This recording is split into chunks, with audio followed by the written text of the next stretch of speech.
Chris में मेरे प्यारे भाई और बहनों, आप सबों को मेरा प्यार भरा जय यीशु। जैसा कि हमने कल अपने विचारों की रक्षा करे भाग 1 विषय पर बात की थी, आज हम इसी विषय के भाग 2 पर मनन चिंतन करेंगे।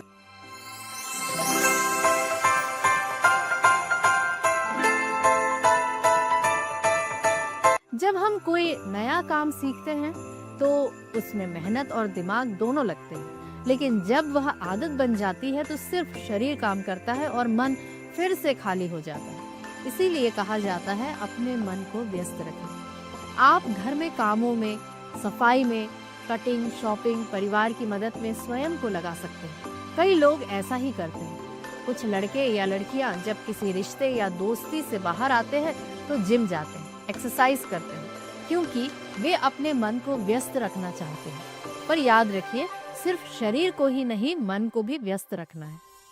इसके लिए एक योजना बनाएं। आप रोजाना बाइबल पढ़ सकते हैं। भले शुरुआत में समझ में ना भी आए, फिर भी पढ़िए। 1 वर्ष में बाइबल पूरी करने का संकल्प करें। पढ़ना आपका काम है, समझाना प्रभु का काम है। अगर आप बोएंगे नहीं तो फसल कैसे उगेगी? यदि 5 रोटी और 2 मछली नहीं देंगे तो 5000 लोग कैसे तृप्त होंगे? यदि आप स्वयं प्रयत्न नहीं करेंगे तो चमत्कार कैसे देखेंगे? तुम मेरे निकट आओ और मैं तुम्हारे निकट आऊंगा। इसलिए अपने मन को व्यस्त रखें। बाइबल पढ़ें, प्रार्थना करें, अच्छी पुस्तकें पढ़ें, अपनी हॉबीज के लिए भी कभी कभी समय निकालें। ज्ञान व आत्मिक विकास के लिए समय निकालें। यदि आप मन को व्यस्त नहीं रखते तो शैतान आपके मन में नकारात्मक विचार भरता रहेगा। बाइबल में लिखा है, शैतान के जलते हुए तीरों का सामना करो। ये जलते हुए तीर क्या है? ये जलते हुए तीर और कुछ नहीं, हमारे नकारात्मक विचार है। हर 5 मिनट में दूर हो जा शैतान कहना एक हद तक ठीक है, पर उससे भी ज्यादा जरूरी है कि मन को किसी कंस्ट्रक्टिव वर्क में लगाएं। लेकिन विश्वासियों, उन लोगों से सावधान रहो जो केवल यह प्रचार करते हैं कि प्रार्थना करो और तुम्हें तुरंत यह मिल जाएगा, वह मिल जाएगा।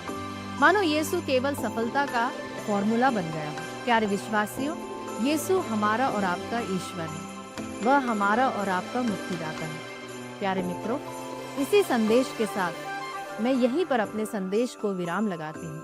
उम्मीद करती हूँ कि कहीं न कहीं यह संदेश आपके लिए मददगार सिद्ध हुई हो। आज के प्रतीकात्मक चिन्हों में से हम लेंगे होली लीव्स, मतलब कि शूलपर्णी।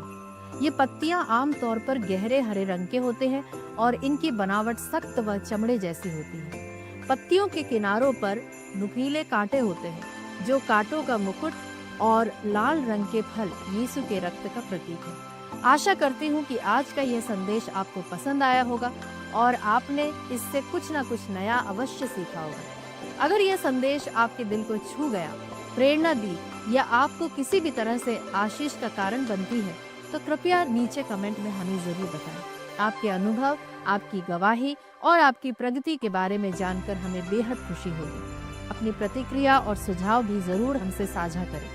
हम उन्हें बड़े आनंद के साथ पढ़ते हैं। धन्यवाद और आपको प्रभु बहुतायत रूप से आशीष दे। आमीन।